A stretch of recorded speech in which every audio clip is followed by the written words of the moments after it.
이사야서 53장을 한번 보십시다.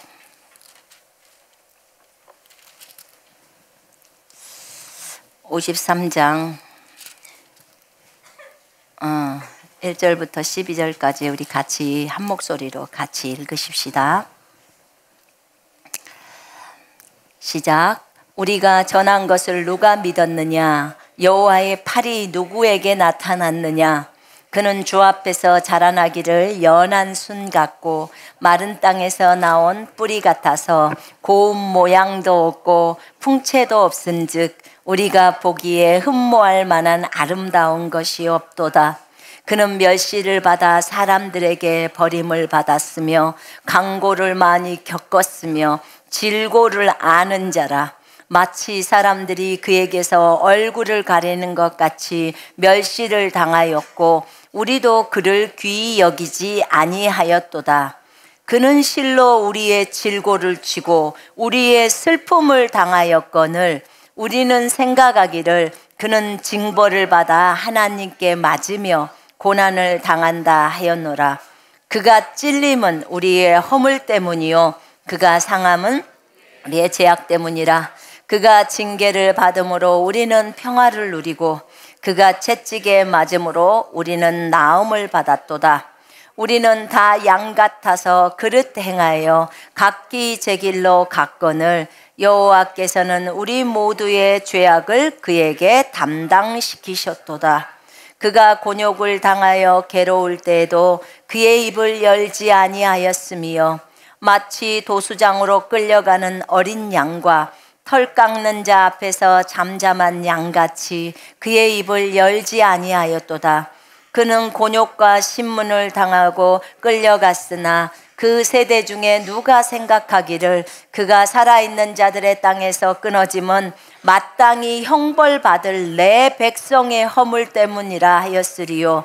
그는 강포를 행하지 아니하였고 그의 입에 거짓이 없었으나 그의 무덤이 악인들과 함께 있었으며 그가 죽은 후에 부자와 함께 있었도다. 여호와께서 그에게 상함을 받게 하시기를 원하사 질고를 당하게 하셨은즉 그의 영혼을 속건 제물로 드리기에 이르면 그가 씨를 보게 되며 그의 날은 길 것이요 또 그의 손으로 여호와께서 기뻐하시는 뜻을 성취하리로다. 그가 자기 영혼에 수고한 것을 보고 만족하게 여길 것이라. 나의 의로운 종이 자기 지식으로 많은 사람을 의롭게 하며 또 그들의 죄악을 친히 담당하리로다. 그러므로 내가 그에게 존귀한 자와 함께 몫을 받게 하며 강한 자와 함께 탈취할 것을 나누게 하리니 이는 그가 자기 영혼을 버려 사망에 이르게 하며 범죄자 중 하나로 헤아림을 받았음이니라. 그러나 그가 많은 사람의 죄를 담당하며 범죄자들을 위하여 기도하였느니라. 아멘. 아멘. 거기 시편 143편 10절에 이런 말씀이 있어요. 주는 나의 하나님이시니 나를 가르쳐 주의 뜻을 행하게 하소서. 주는 나의 하나님이시니 나를 가르쳐서 주의 뜻을 행하게 하소서. 이 시편의 기자인 다윗은 오직 주님의 뜻을 행하는 자가 되기를 원했어요. 주의 뜻을 행하는 자. 그래서 주님께서 나를 가르쳐서 주의 뜻을 행하게 해달라고 그렇게 이제 구하고 있죠. 이 지금 직역 성경에 이사야서 53장 10절에 보면요. 히브리어 직역 성경에 이렇게 나와 있더라고요. 여호와의 원하심을 그의 손으로 그가 이룰 것이라. 여호와의 원하심을 그의 손으로 그가 이룰 것이라. 예수님을 이번에 막 가서 많이 묵상을 하게 되었어요. 예수님을 묵상을 할 때 예수님은 어떠셨을까? 예수님의 마음, 감정, 생각, 이런 것들을 이제 묵상하면서 이사야서 53장을 쭉 읽어 내려갔어요. 그는 고운 모양도 없고 풍채도 없고 우리가 보기에 흠모할 만한 준수할 만한 그런 아름다움이 없지요. 예, 제가 예수님을 뵀을 때도 예수님이 그렇게 예쁘시지는 않으셨어요. 근데 예수님은 키가 크셨고 빼빼 마르셨어요. 빼빼 마르셨고 볼도 폭 들어갔고, 저는 이렇게 볼이 좀 그래도 살이 쪄서 나왔잖아요. 그분은 너무 마르셨어요. 그래서 볼이 아주 폭 들어갔어요. 그래도 제 눈에는 예뻐요, 그분이. 너무 예쁘고, 이제 여기에서는 뭐 풍채도 없고, 맞아요. 빼빼하니까 풍채가 없다고 그렇게 말씀을 한 거예요. 제가 예수님을 2번 뵀거든요. 그래서 이제 그 뵌 모습을 여기 볼 때 고운 모양도 없다. 이게 이제 그 히브리 직역에는 준수함도 없다. 뭐 이런 거더라고요. 근데 어쨌든 제가 좋아하니까, 좋아하는 사람에게 있어서 상대방이 아무리 못생겼어도 좋아 보여요, 안 좋아 보여요? 이뻐 보이죠? 그죠? 여러분 눈에 콩깍지 씌워보는 거 아시죠? 네. 그 연애할 때 보면 진짜 못생겼는데도 자기 눈에는 안경이라고 그분이 예뻐 보이는 거예요. 그런 것처럼 우리가 예수님을 좋아하니까, 저도 예수님을 좋아하니까 그 예수님이 정말 풍채는 없을지 몰라도 그래도 그분이 좋아 보이는 거예요. 너무 예뻐 보이고 좋아 보여요. 근데 인간적인 설명을 하자면 그분은 우리가 흠모할 만한 아름다움이 없다는 거예요. 우리가 생각하는 그런 어떤 잘생김, 그런 것들은 없다는 거죠.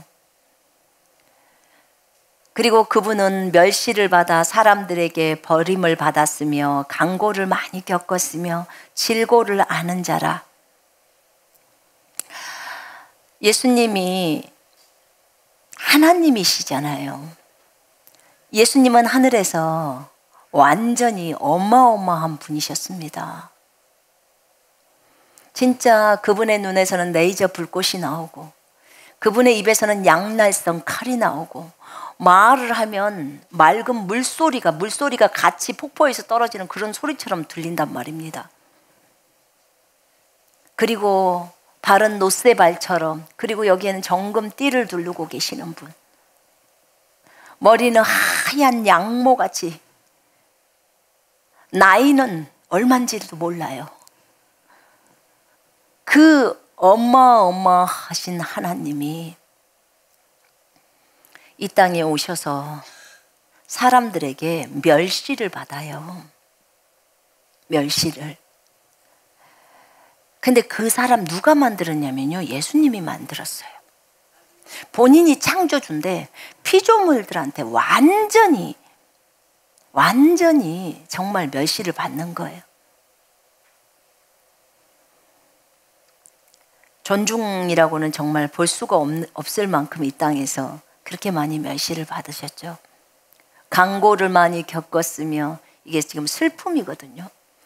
정말 슬픔을 많이 당하셨어요. 이 땅에서 사생활한 소리도 많이 들으셨고, 무슨 나사렛에서 선한 것이 나겠느냐 하면서 욕도 많이 먹었죠.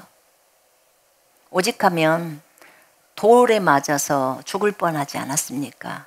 그런데 거기에서 피해 가잖아요. 낭떠러지 있는 데서 떨어뜨리려고 예수님을 떨어져서 죽이게 하려고 그렇게까지 했는데 거기서 피해 가시는 거예요. 이 말씀 한 구절 한 구절을 보면서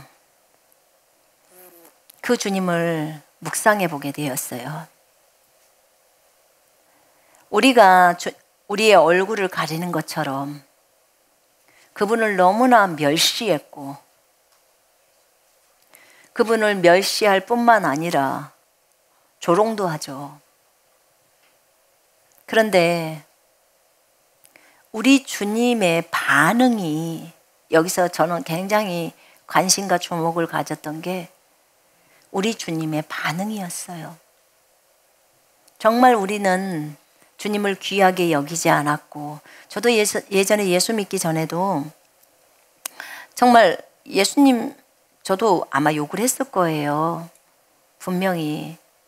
그런데 진짜 그것이 나중에는 예수님께 너무 죄송하더라고요.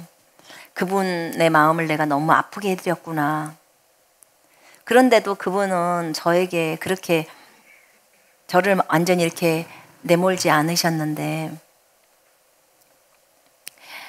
이 주님을 생각해 볼 때 그분은 우리보다도 훨씬 많은 슬픔을 당하고 있잖아요.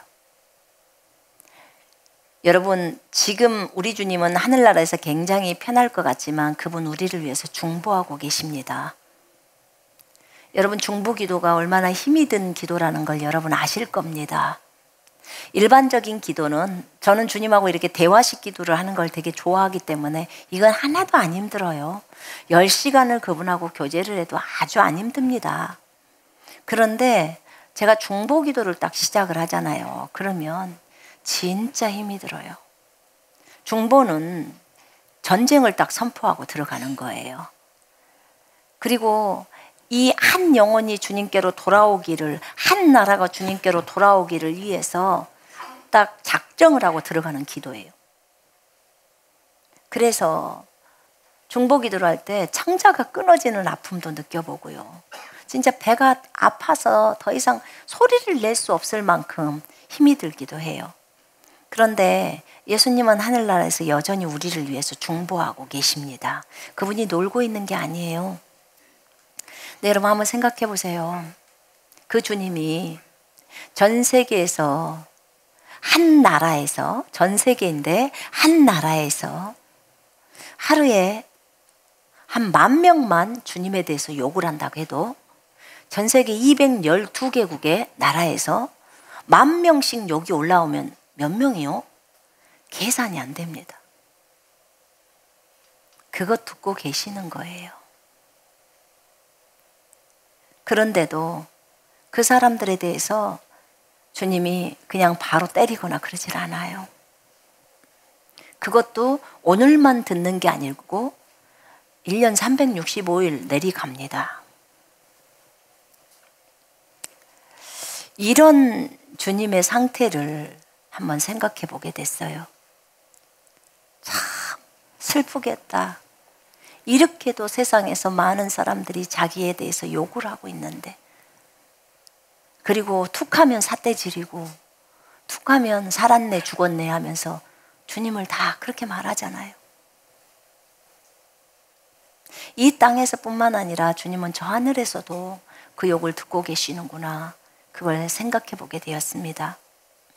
그는 실로 우리의 질고를 쥐고 우리의 질병과 고통을 쥐고 우리의 슬픔을 당하였거늘. 그건 예수님의 슬픔이 아닌 내 슬픔이었고 여러분의 슬픔이었어요. 그분이 진 것은 질병과 고통이 예수님이 아픈 게 아니었고 우리들이 갖고 있는 질병과 고통이었어요. 어떤 사람은 당뇨병도 가지고 있을 거고, 어떤 사람은 고혈압도 가지고 있을 거고, 어떤 사람들은 혈우병도 있을 것이고, 암도 있을 것이고, 고지혈증도 있을 것이고, 별의 병이 많이 있을 겁니다. 전 세계에. 만약에 그 질병이 10,000가지 종류라고 한번 생각해 보십시다. 근데 그 10,000가지의 질병을 예수님한테 얹어버린 거예요. 그분이 그 질병을 짊어진 거예요. 여러분 거기 10절 보세요. 여호와께서 그에게 상함을 받게 하시기를 원하사 질고를 당하게 하셨은즉, 질병과 고통을 당하게 하셨은즉. 예수님이 질병과 고통을 당했다는 거예요. 거기 직역성경 제가 읽을게요. 여호와께서 그를 병으로 상하게 하기를 원하셨으니, 병으로 상하게 하시기를 원하셨으니. 왜 예수님이 병으로 상해야 되냐고요? 왜 질병으로 상해야 돼요?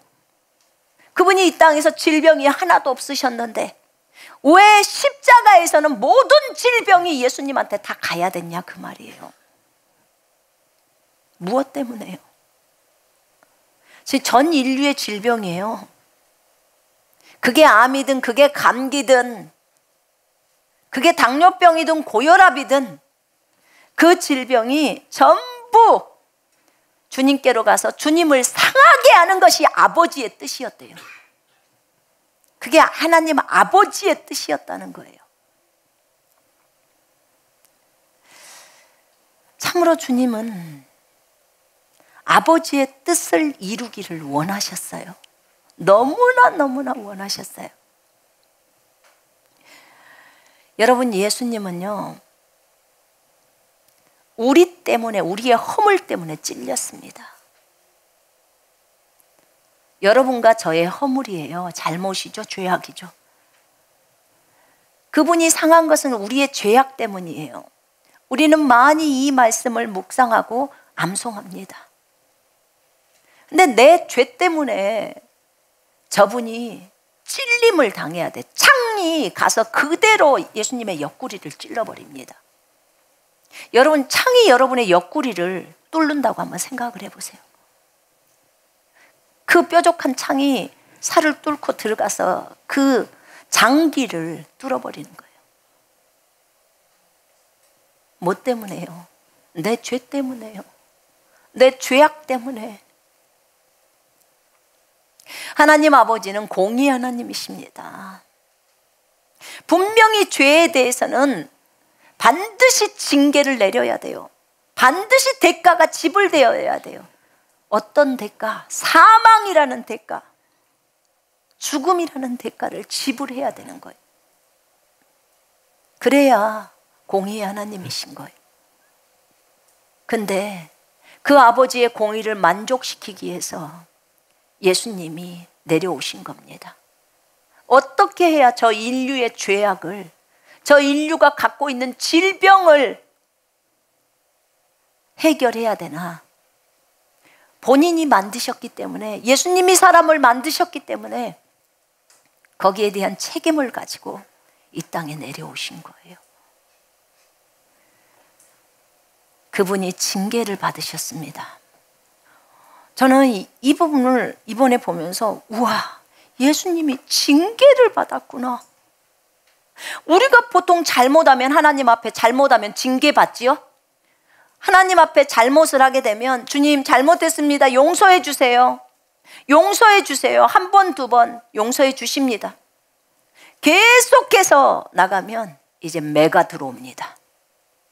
우리도 자녀들이 잘못을 행할 때 자녀들에게 하지 말아라고 몇 번에 대해서 경고를 합니다. 그런데 그 경고를 해도 말을 듣지 않을 때는, 그때는 이제 매가 들어갑니다. 이게 부모예요. 그래서 우리가 잘못을 행할 때 징계를 주님으로부터 받습니다. 히브리서 12장 5절부터 징계를 하신 목적이 나옵니다. 너무나 사랑하기 때문에 그 자녀가 바르게 의의 길로 돌아오려고, 그 더 이상 죄 가운데 머물지 않도록 거룩의 길로 돌아오게 하려고 맴매를 칩니다. 마음이 아프지만 맴매를 칩니다. 그런데 우리 예수님이 징계를 받은 거예요. 이거 우리가 받아야 할 징계거든요. 근데 예수님이 징계를 받아요. 왜 받으셨냐면, 아버지와 우리가 평화를 누리게 하려고 하는 거예요. 평강을 누리게 하려고 하는 거예요. 여러분, 평강은 주님 거예요. 그죠? 주님 건데, 우리가 이 평강이 없어버리면 우리는 하루도 못 살아요. 불안해서 못 삽니다. 그런데 이 평강을 이루게 하려고, 하나님과 우리가 화목하게 하려고, 평강을 이루게 하려고 예수님이 징계를 받은 거예요. 그래서 평강은 누구 거가 돼요? 우리 것이 되게 만들었습니다. 그래서 우리가 평강을 누리는 것은 너무나 당연시하게 받아야 합니다. 불안에 떨지 마십시오. 아멘. 불안에 떨지 마십시오. 그러면 예수님을 헛되이 징계를 받은 것입니다. 그분이 징계를 받으셨어요. 나 때문에. 그가 채찍에 맞음으로 우리가 나음을 받았도다. 그가 안 맞아도 될 채찍을 맞으셨단 말입니다. 그 이유는 전 세계에 있는 모든 질병을 예수님에게 얹은 거예요. 전 세계에 있는 질병을 예수님한테 다 얹은 거라고요. 여러분 마태복음 8장 17절에 보면 그가 우리의 질병을 짊어지셨도다라고 나옵니다. 짊어진 거예요. 다 가져간 거예요. 주님이 우리에게 요구하시는 거는 그거더라고요. 나는 너희들이 제발 이것을 믿었으면 좋겠다. 내가 너희들의 질병을 가져간 것을 믿어야 너희에게서 질병이 떠나간다는 거예요. 그걸 믿으라는 거예요. 내가 채찍에 안 맞아도 되는데 너희들의 질병에 대한 대가를 치르려고 내가 채찍에 맞았다는 거예요. 그러면 너희가 질병을 앓지 않아도 된다는 거예요. 그 질병에 대해서 거부하라는 거예요. 더 이상 질병아 너는 내 몸에 머무를 수 없어. 왜냐하면 예수님이 대신 이 질병에 대한 대가를 받으셨어. 그러니까 떠나가라고 하라는 거예요. 너희가 그것을 안 믿게 되면 너희는 여전히 질병 가운데 산다는 거예요. 죄의 문제도 똑같다는 거죠. 평강이 우리 안에 머무르는 것도 똑같다는 거예요. 주님이 다 행하신 거예요. 내가 너희에게 평강을 주노라. 세상이 주는 것과 같지 않다. 근데 우리는 불안에 떨어요. 어떤 상황이 오면 불안에 떱니다. 왜 내가 너에게 평강을 줬는데 왜 불안에 떠느냐? 왜 못 믿고 떠느냐? 그렇게 말씀하십니다. 우리 주님은 7절에 보니까 곤욕을 당하셨습니다. 곤욕을 당하여 괴로우셨어요. 그런데 그때에도 그분은 입을 열지 않았다고 말합니다. 마치 어린 양이 털 깎는 자 앞에서 잠잠히 있는 것처럼 동물이 이제 죽기 직전에 도수장으로 끌려갈 때 잠잠하잖아요. 그런 것처럼 입을 열질 않았다는 거예요. 이분이 왜 그렇게 곤욕을 당하셨냐면 우리 살아있는 우리들이 받아야 될 그 형벌을 본인이 지금 대신 받은 거예요. 백성들의 허물 때문에 받아야 할 형벌을 예수님이 지금 대신 받고 있는데 우리는 저분이 지금 잘못돼서 벌 받고 있다고 생각을 하는 거예요. 근데 이분이 입을 열지를 않아요. 입을 꼭 다물고 계세요. 이때 제 모습을 제가 비춰본 거예요. 예수님의 모습과 나의 모습은 정말 너무나 다르다. 진짜 다르구나. 어떻게 다르냐? 지금 예수님은 굉장히 큰 오해를 받고 있는 거예요. 그죠? 사람들로부터 많은 오해를 받는 거예요. 그런데 본인이 죽어야 한다는 하나님 아버지의 뜻이 있기 때문에 입을 꼭 다물어 버리는 거예요. 자기가 변명하려고를 하질 않아요. 근데 나는 오해를 받으면 금방 그 오해를 풀려고 얘기를 하잖아요.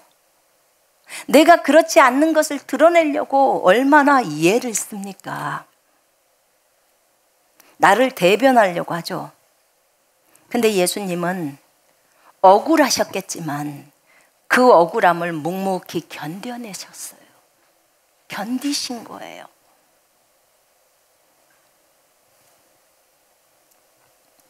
오직 아버지의 뜻, 오직 아버지의 뜻, 그것만 관심한 거예요. 아버지의 뜻. 그분은 순종의 삶이었잖아요.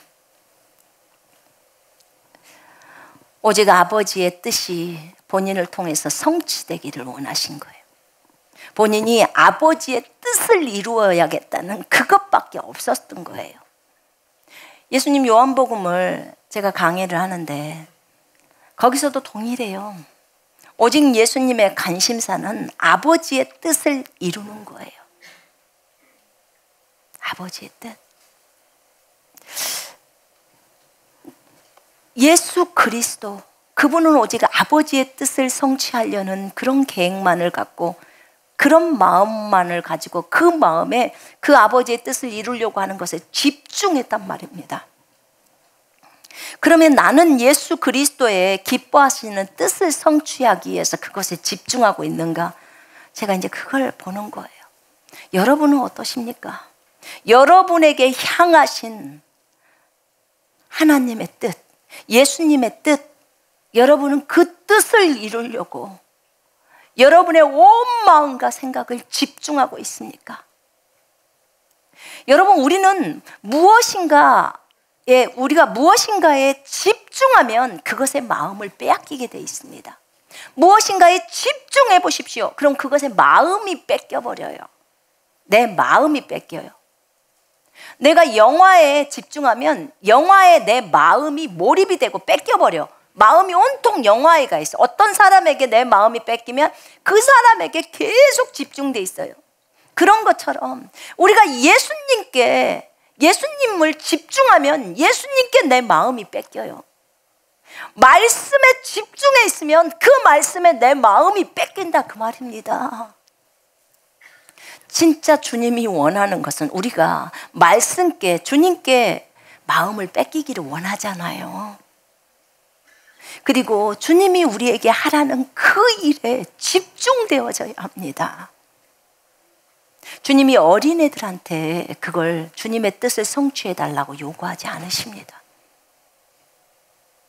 어린아이들은 그 뜻을 성취할 수가 없어요. 왜냐하면 주님을 알아가기에도 바빠요. 성경 읽고 기도하면서 주님을 알아가기도 바쁩니다. 그러나 어느 정도 성숙한 사람에게는 하나님께서 자신의 뜻을 가르쳐 주십니다. 주님이 자신에 대한 자신의 그 계획을 그에게 알려주시면서 부르죠. 내가 너를 이렇게 부를 거야. 너는 이런 일을 해야 돼. 그래서 내 꿈을 이루어라. 이렇게 말씀하십니다. 그거요, 우리의 꿈이 아닌 주님의 꿈입니다. 주님의 꿈이에요. 그 꿈을 이루어야 해요. 방금 마라나타 그 찬송을 부르는데 주님 오시라고 내 마음속에서 외치는데 너무 죄송한 거예요. 저 뒤에서 찬송을 부르는데 너무 죄송해. 주님 오시긴 오셔야 되는데 아직 주님이 하라고 하는 그 일이 안 끝났잖아요. 전 세계에 그리스도의 군대를 세우라는 이 주님의 뜻이 저에게 말씀하신 이 주님의 뜻이 안 끝난 거예요. 그러니까 저는 굉장히 큰 부담감이 있는 거예요. 하나님, 이 일을 이루어야 돼요. 주님의 꿈을 이루어야 해요. 이걸 이루지 않고서는 안 되잖아요. 예수님은 진짜 아버지의 꿈이 네가 십자가에서 죽는 거야. 인류를 대신해서 죽는 거야. 장에 찔리는 거야. 채찍에 살점이 덜렁덜렁 할 정도로 너는 두드려 맞아야 돼. 그것을 네가 이루어야 해. 너는 오해를 받고 징계를 당하고 곤욕을 치르고 사람들로부터 돌에 맞을 뻔하고 침뱉음을 당하고 뺨을 맞고 가시관을 쓰고 네가 창조주지만 피조물들에게 그렇게 당해야 해. 이게 죄값을 치르는 방법이야. 네가 그들을 대신하여 죄값을 치르는 거야. 예수님은 아버지의 꿈을 이루었습니다. 그것도 기꺼이 기쁘게 아버지여 저들이 하는 것을 저들이 알지 못합니다. 저들을 용서해 주시옵소서. 그렇게까지 하면서 그것을 이루었습니다. 그런데 예수님은 이렇게 멸시를 받으면서 다 감당했는데 나는 누군가로부터 멸시를 받을 때 기분 나빠하고 슬픔을 겪으면 그거에 대해서 속상해하고 이런 내 모습과는 참으로 주님의 모습과는 너무나 다르다. 정말 다르다.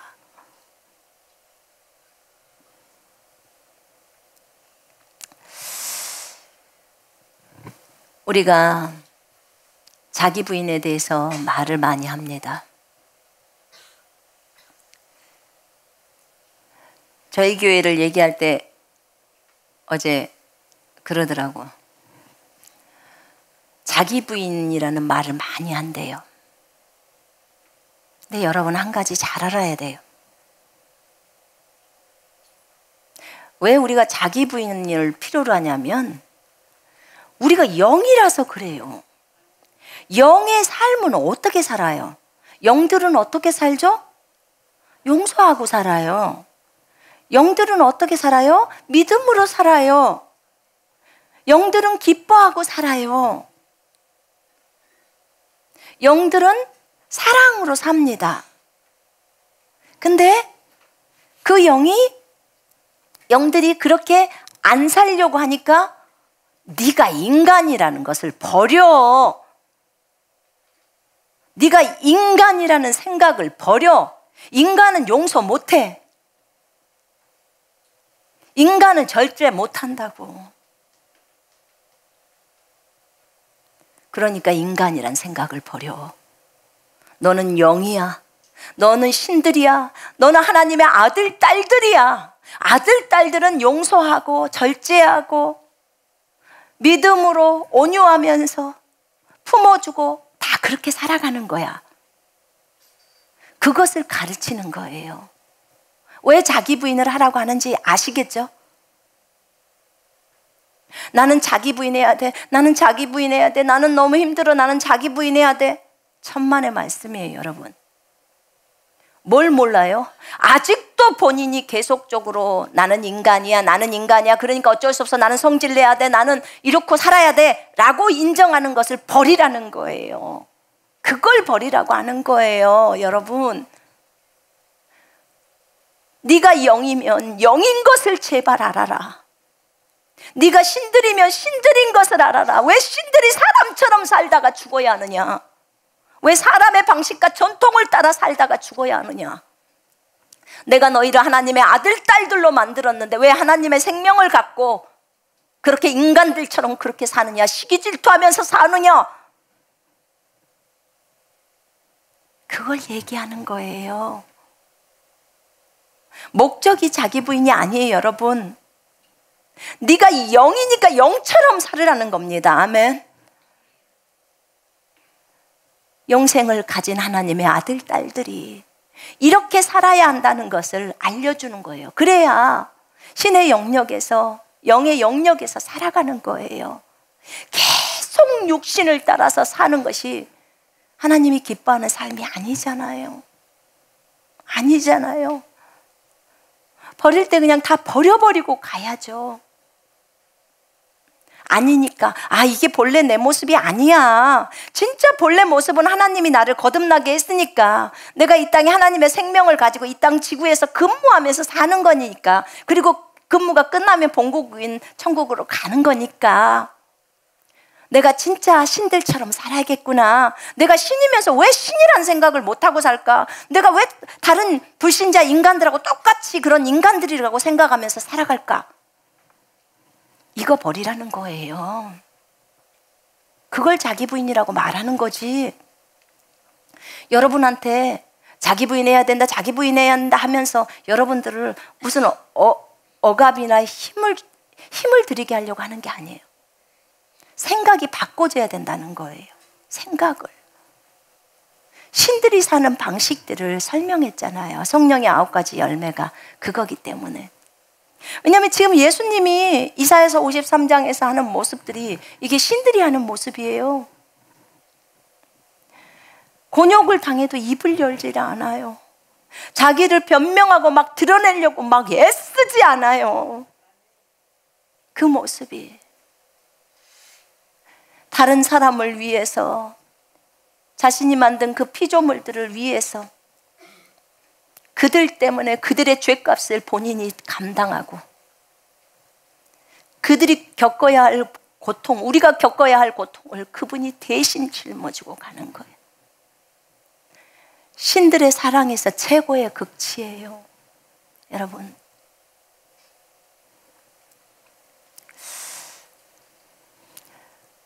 정말 하나님 아버지께서 예수 그리스도를 그토록 사랑하시는데도 그에게 전 인류의 죄악을 그의 몸에다 다 얹어버리고 여러분이 지금까지 저질렀던 죄악을 그분의 몸에다 다 얹고 우리에게 있는 모든 질병을 갖다가 전부 다 그분의 몸에다 다 얹은 거예요. 그리고 내가 너를 제물로 받아들이겠다라고 했을 때 그 제물로 받아들여서 주님 앞에 드려져서 죽임을 당했을 때 그때 이제 예수 그리스도는 씨를 보게 됩니다. 후손을 보게 되는 거예요. 그 예수 그리스도의 후손이 누구냐면 여러분과 저입니다. 우리 거듭난 그리스도인들이에요. 그러니 그 앞에 놓인 기쁨을 위해서 수치를 개의치 아니하시고 십자가로 이기신 겁니다. 참, 그의 손으로 여호와께서 기뻐하시는 뜻을 성취하리로다. 그의 손으로 여호와께서 기뻐하시는 뜻을 성취했다는 거예요. 그런데 그 기뻐하는 뜻이 예수님은 팬티도 안 입고 돌아가셨어요. 팬티도 입지 않았어요. 사람이 이렇게 다 보이는 데서 얼마나 수치스러웠겠습니까? 그런데 여러분과 저 때문에 그것조차도 개의치 않으냐 하신다는 거예요. 이게 신들이 하는 사랑이에요. 신의 사랑입니다. 우리 이거 반드시 배워야 합니다. 배워야 해요. 정말 배우고 싶었어요. 이렇게 해야지만이 우리에게 영생이라는 생명이 들어오고 영생이라는 생명이 들어오잖아요. 그죠? 그래서 주님과 하나가 되어지잖아요. 그럴 때 우리가 주 예수 그리스도의 이름으로 명령하면서 나아갔을 때 영적인 세계에 있는 것들, 3차원의 것들이 말들을 듣고 돌이켜지잖아요. 우리에게 권능과 능력이 들어오려면 영생이란 생명이 들어오지 않고서는 불가능합니다. 이 예수님의 생명을 주려고 십자가에서 죽으시고 부활한 거예요. 여러분, 우리가 자기 부인에 대해서 얘기할 때 주님이 그런 얘기를 저희한테 하신 적이 있었어요. 자기 부인을 못하는 것은 완고함이다. 완고함이래요. 너를 버리지 못하는 것은 완고함이래요. 완악하고 고집스러움이래요. 그리고 자기 부인을 못하는 것은 악에서 떠나지 않는 거랍니다. 악에서 떠나지 않는 거. 좋은 거면 자기 부인을 허락하겠어요? 그것이 우리에게 유익이 안 되기 때문에 버리라고 하는 거예요. 우리가 신의 삶으로 신의 성품에 참여하는 자가 이미 되었는데 그렇게 못 사니까 그걸 버리라고 하는 겁니다. 신들이 사는 영역으로 들어오라고 베드로후서 1장 4절에서 얘기하는 거예요.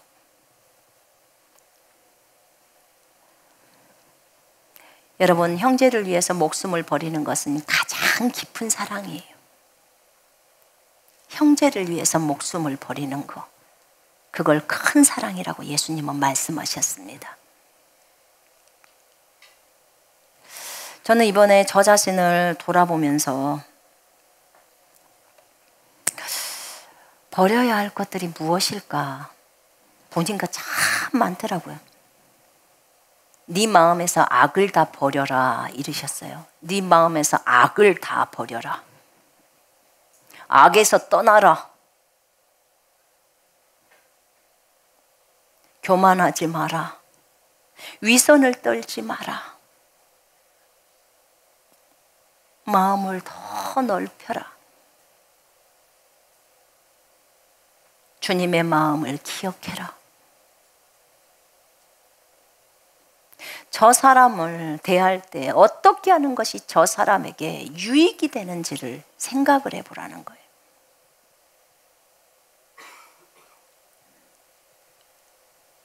어떻게 해야 저 사람을 세울 수 있는지를 생각해 보라는 거예요. 우리가 신이라고 쓰는 이 신자가요, 중국 글로 한자가 신이잖아요. 이 신을 완전한 자라는 거예요. 완전한 자. 근데 우리가 이미 신의 성품에 참여하는 자가 됐거든요. 근데 이 신의 영역에서 살아라. 너희들이 신들이니까 신의 영역에 살아라. 이 말은 완전한 자로 살아라. 분명히 마태복음 5장 마지막 절에 46절인가 마지막 절이 있어요. 거기에 하늘의 아버지가 온전하신 것처럼 너희도 온전하라, 이런 말이 있습니다. 하늘의 아버지가 신인 것처럼 너희도 신들처럼 살아라. 지금 이 말이랑 똑같은 말이에요. 온전하라, 완전하라. 이게 신이란 뜻이에요. 너희가 신들이기 때문에 완전하라고 하는 거예요. 그 얘기를 하십니다. 이 완전한 자는 하나님의 말씀 앞에 자신을 낮추는 자고 그 말씀을 지키는 자라고 하셨습니다. 하나님을 두려워하는 자, 하나님의 말씀 앞에 자신을 낮추고 말씀을 지키는 자. 진정한 겸손과 교만을 우리가 알아야 돼요. 진짜 겸손한 자는 하나님을 온전히 의지하는 자라는 거예요. 하나님의 말씀을 온전히 의지하는 자. 교만한 자는 말씀을 의지하지 않아요. 하나님을 의지하지 않고 자기를 의지하는 자. 자기를 의지하는 자, 자신을 의지하는 자가 아주 교만한 사람입니다. 여러분, 의지한 자는 그 뜻은요, 하나님이 말씀하신 것을 이루실 것이라고 그 말씀을 믿는 거예요. 그리고 그 말씀에 따라 행동하는 사람을 의지한다라고 표현해요. 의지. 내가 하나님을 의지한다면 하나님이 하시는 그 말씀을 믿고 그 말씀에 따라 행동하는 자가 하나님을 의지하는 자라고요. 여러분, 우리는 하나님을 의지하는 자가 되어야 합니다. 신들은 하나님을 의지하고 사는 자입니다. 잊지 마셔야 합니다. 여러분, 우리는 영입니다. 아멘. 우리가 영이에요. 영이 될 수 있는 것, 주님이 이렇게 행하셨기 때문에 우리가 영이 될 수 있었던 것입니다. 우리가 영이라는 걸 진짜 잊지 말고 하루에 10번도 넘게 선포해야 돼요. 나는 영입니다. 나는 사람이 아닙니다. 나는 불신자 인간들처럼 인간의 전통과 문화를 따라 사는 그런 존재가 아닌 나는 영입니다 라고 선포하셔야 돼요. 인식이 될 때까지. 그 다음에 두 번째, 성경은 진리다라는 것을 선포하셔야 합니다. 성경은 진리다. 성경은 진리다. 진리이기 때문에 온전히 믿고 따라가야 합니다. 행동해야 합니다. 세 번째, 나는 단순하다를 선포하십시오. 여러분, 우리는 말씀 안에서 단순해야 합니다. 단순해야 합니다. 여러분, 우리는 단순해야 합니다. 말씀이 적어진 대로를 그냥 그대로 믿어야 합니다. 단순해야 돼요. 하나님의 말씀을 의지하는 자, 진짜 겸손한 자가 어떻게 살아가는지를 말씀드리는 거예요. 나는 단순하다. 여러분이 나는 단순하다라고 선포를 하셔야 해요. 안 단순하다는 거 알아요. 그러니까 선포하라는 거예요. 안 단순하니까 나는 단순하다. 나는 예수 안에서 단순하다. 나는 성경을 있는 그대로 믿는 단순함만 가지고 있다. 나는 단순하다. 나는 복잡하지 않다. 내 머릿속에는 오직 성경만 있다. 내 마음속에는 오직 성경만 있다. 이렇게 선포하셔야 돼요. 그렇게 진행해 간다면 어느 날부터 단순해지기 시작할 겁니다. 복잡하지 않아요. 네 번째는 성령과 내가 하나인 것을 분명하게 알으라고 하셨습니다. 성령과 여러분이 하나라는 거예요. 성령님과 우리가 하나라는 거예요. 하나. 둘이 아니래요. 너희는 너의 생각, 주님의 생각을 자꾸만 나누기 시작하면 계속 평행선 걷고 간다는 거예요. 성령님과 우리는 주 안에서 한 영이 되었습니다. 그죠? 그러면 성령님의 생각이 내 생각이 되어야 하고 성령님의 감정이 내 감정이 되어야 합니다. 맞죠? 성령님의 기쁨이 내 기쁨이 되어야 하고 성령님의 온유가 내 온유가 되어야 합니다. 이론적인 게 아니에요, 여러분. 저 이론 말하는 거 아니에요. 실제로 그렇게 가는 것에 대한 얘기를 하는 거예요. 그러면 성령님의 생각이 내 생각이 되려면 내 육신의 생각을 다 버려야 되는 거예요. 내 육신적으로 하는 생각들을 싹 갖다가 버려버려야 되는 거예요. 그래야 오직 성령의 생각이 내 생각이 될 수 있어요. 근데 이 작업을 하지 않으면서 이 작업을 하지 않아 갖고는 안 되는 거니까 그래서 자기를 버리라고 하는 거예요. 어떻게 그럼 성령의 생각이 내 생각이 돼요? 성령의 생각은 지금 뭐라 그래요? 술 먹지 마라. 그러면 안 해야 되는 거예요. 용서해라. 그러면 용서해야 되는 거예요. 이해되십니까? 이렇게 하면 점점 내 생각이 없어져 버리는 거예요. 성령과 내가 하나예요. 하나. 예수님이 늘 얘기했어요. 아버지와 나는 하나야. 아버지와 나는 하나야.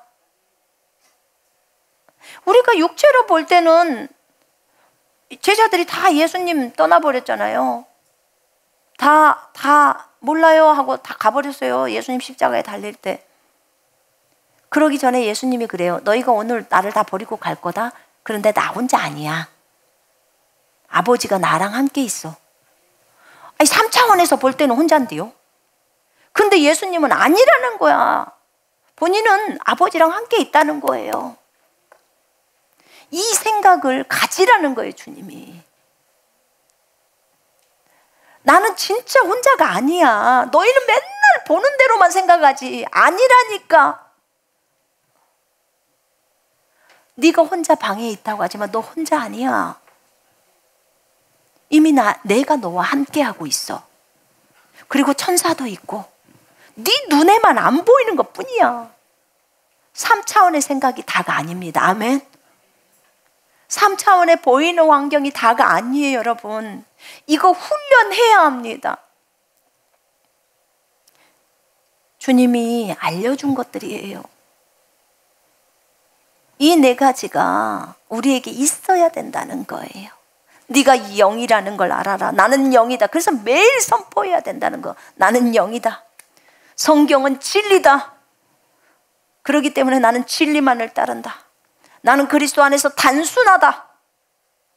복잡하니까 단순하게 너를 만들려고 단순하다라고 선포가 들어가라는 거예요. 단순하다. 그래야 있는 그대로를 받아들이니까 성령과 나는 하나다. 그 생각을 계속 선포하면서 그리고 행동으로 해내라는 거예요. 그렇게 할 때 네가 진짜 신들로서 살아간다는 거예요. 오늘 이사야서 53장의 말씀을 보면서 진짜 주님의 모습과 우리의 모습은 너무 많이 다르는구나. 이런 얘기를 해주시더라고. 구약 성경과 신약에서 구약과 신약의 다른 점이 뭔 줄을 아느냐? 내가 홍해를 가를 때 분명히 홍해를 가를 때 누군가는 나타나서 홍해를 갈라야 된다는 거예요. 구약에서는. 구약의 백성들은 영생이 없었대요. 영생이라는 생명이 없었기 때문에 그러면 3차원의 삶이잖아요. 그 생명이 없었기 때문에 물에 빠진다는 거예요. 잘 들어보세요. 물에 빠집니다. 그래서 그 사람들은 누군가가 물을 갈라줘야 하고 물벽을 만들어서 길을 만들어줘야 길로 걸어간다는 거예요. 구약의 사람들은. 생명 자체가 틀리다는 거예요. 그래야 백성들이 건너갈 수 있다는 거예요. 그런데 신약은 다르다는 거예요. 그러니까 우리가 인식하고 있는 것이 얼마나 조금밖에 얕은지를 아는 거죠. 신약은 너희에게는 영생이 있대요. 영생이 있는데 예수님이 길이라는 거예요. 길. 예수님이 길이고 그 길이신 예수님이 네 안에 있다는 거예요. 너와 함께 있기 때문에 네가 걸으면 길이 되어버린다는 거예요. 이 말의 의미를 알까요? 이거 알아들으셔야 되는데. 예수님이 길이라는 거예요. 그렇기 때문에 예수님이 네 안에 들어와 있다는 거예요. 이거 믿어야 되는 거예요. 네 안에 들어와 계시고 너와 함께 있다는 거예요. 그렇기 때문에 네가 걸으면 한 발짝을 내딛고 걸으면 길이 된다는 거예요. 물을 가를 필요가 없다는 거예요. 신약에 와서는 그냥 물 위를 걸으면 길이라는 거예요. 아까 우리 그런 찬양 불렀죠. 부르신 곳에서 나는 예배하네. 그거 때 내가 걸어갈 때 길이 되고 살아갈 때 삶이 되는 그곳에서 예배하네. 네가 걸어갈 때 길이 되어버린다는 거예요. 그것이 물이든 하늘이든 무슨 밭이든 간에 네가 걸어가면 길이 된다는 거예요. 이 생명의 차이가 이렇게 차이가 크다는 거예요. 구약과 신약이. 누군가가 나타나서 물을 갈라주고 길을 내줘야 너희가 거기를 걸어가는 게 아니라는 거예요. 신약의 우리들은. 이렇게 차이점이 있는 거예요.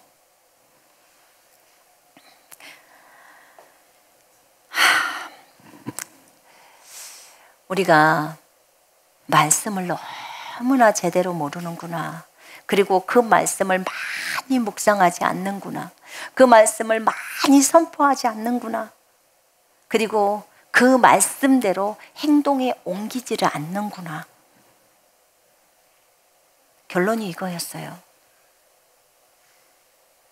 주님은 실제로 행동하기를 원하셔요. 왜 우리한테 그림을 보여주냐면 그걸 볼 때 여러분 꿈에서 만약에 하늘을 날른다든지 꿈에서 무리를 걷는다든지 꿈에서 무엇을 줬다든지 하면 나도 그렇게 할 수 있어라는 자신감이 생겨요. 그죠? 그 그림을 보고 그리고 거기에 대해서 시도가 시작이 되는 거예요. 그러려고. 근데 거기에 믿음이 플러스가 안 되면 절대로 그것이 되어지질 않아요. 하나님은 믿음의 하나님이시기 때문에 그냥 주시질 않아요. 근데 그것을 뚫고 나가야 되는 거예요. 뚫고 나가야 돼요. 여러분 한번 오늘 제가 했던 이 메시지를 이 홍해 사건 예수님이 길이고 그분이 우리와 함께 있고 그리고 우리가 발을 내디뎠을 때 그곳이 길이 된다는 것을 한번 생각해 보세요. 그러면 사업을 하실 때도 굉장히 도움이 될 겁니다. 아무리 앞에 험난한 곳이 있어도 그 사업을 우리에게 축복하시는 그 주님이 우리 안에 있잖아요. 길이신 주님이 있잖아요. 그죠? 그러면 뚫고 먼저 한 발걸음을 떼는 거예요. 그러면 열리는 거예요. 열리는 거예요. 두드리라 열릴 것이니. 주님은 저희한테 말씀을 하실 때 우리 안에 답이 다 있대요. 우리 안에 답이 다 있대요. 이 안에 답이 다 있대요. 능력의 원천이 안에 다 있다는 거예요. 근데 무엇 때문에 너희가 못하냐면 신뢰를 못한다는 거예요. 주님에 대한 신뢰. 믿지를 못하는 거예요. 의지를 못하는 거예요. 의지한다고 말을 한대요. 근데 그럼 네가 그 말을 의지한다면 믿고 그 말에 따라 행동을 하래요. 그게 의지하는 거래요. 신앙은 우리가 그냥 두리뭉실한 게 아니잖아요. 그죠? 여러분? 믿음은요, 절대로 뒤를 돌아보지 않는 거라고 했습니다. 네가 나를 신뢰한다면 뒤를 돌아보지 않아. 네가 말한 대로 그대로 간다는 거예요. 내가 네 안에 있어. 최고로 영적으로 성숙한 사람의 단계는, 주님이 원하는 것은 내가 안에서 손을 뻗으면 네 겉사람이 그냥 동시다발적으로 손을 뻗는 거야. 그런 것처럼 내가 안에서 움직이기 때문에 네가 겉사람이 움직이는 거야. 근데 너는 도무지 두려워서 그 행동을 하지를 않는다는 거예요. 안에서 아무리 푸시를 해도 안 한다는 거예요. 3차원의 것들을 너무 많이 생각하니까. 여러분, 성령 충만, 주님하고 교제하는 거예요. 그리고 사람 앞에서 삶을 살아가는 거예요. 이게 성령 충만입니다. 주님과 교제하시고 그리고 사람 앞에서 그것 갖고 살아가는 거예요. 그게 성령 충만한 사람이에요. 오늘 우리 예수 그리스도를 보면서 신의 성품으로 이렇게 우리를 사랑하시는 이 모습을 보면서 우리도 배울 뿐만 아니라 이미 능력의 원천이신 분이 우리 안에 들어왔기 때문에 믿음으로 걸음을 내딛어야 합니다. 아멘. 두려워하지 마십시오. 신의 영역으로 들어가는 그 성품이 그런 거예요. 아주 담대해야 합니다. 그게 필요해요. 자, 우리 기도하십시다.